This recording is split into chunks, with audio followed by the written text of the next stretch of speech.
India में आज के टाइम पे भी चाइल्ड मैरिज जो है एक प्रेवलेंट प्रैक्टिस है। लोगों को लगता है कि बहुत ही बैकवर्ड एरियाज़ जो हैं वहाँ पर इस तरह की प्रैक्टिस प्रिवेलिंग होगी।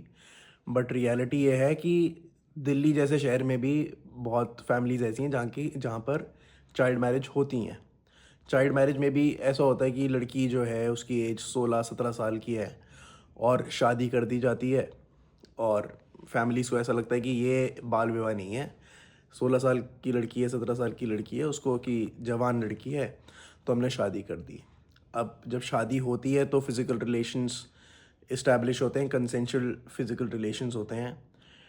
बट लॉ जो है वो इस चीज़ पे बहुत स्ट्रिक्ट है। पॉक्सो एक्ट के हिसाब से any physical relation established with a minor that amounts to an offense under the POCSO act. तो पॉक्सो एक्ट के हिसाब से इवन इफ लड़की की शादी हो गई है, उसके हस्बैंड हैं और कंसेंशुअल फिजिकल रिलेशनशिप है, बट पॉक्सो एक्ट में वो स्टिल एक पनिशेबल ऑफेंस है। तो अभी रिसेंटली हाई कोर्ट की मैं एक जजमेंट पढ़ रहा था जिसमें कि क्वॉशिंग पिटिशन फाइल हुई थी इस ग्राउंड पे ही कि जो विक्टिम है वो और जो उसके हस्बैंड है उनकी शादी हो चुकी है, कंसेंशुअल रिलेशन थी, और उसमें out of that relationship a child was also born. तो कोर्ट ने सारी चीज़ों को एक्नॉलेज करा।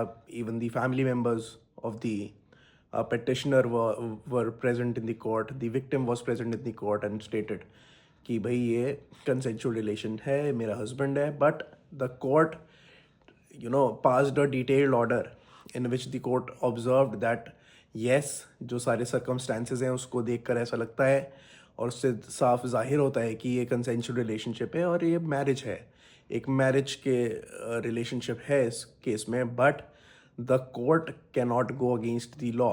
और लॉ ये है कि अगर माइनर है विक्टिम तो पॉक्सो एक्ट एप्लीकेबल होगा।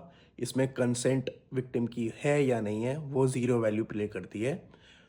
तो ऐसे केसेस में जो है रेप और पॉक्सो के प्रोविजंस दोनों में यही डिफरेंस होता है कि रेप में consent is a very important factor, POCSO cases में कंसेंट प्लेज नो रोल।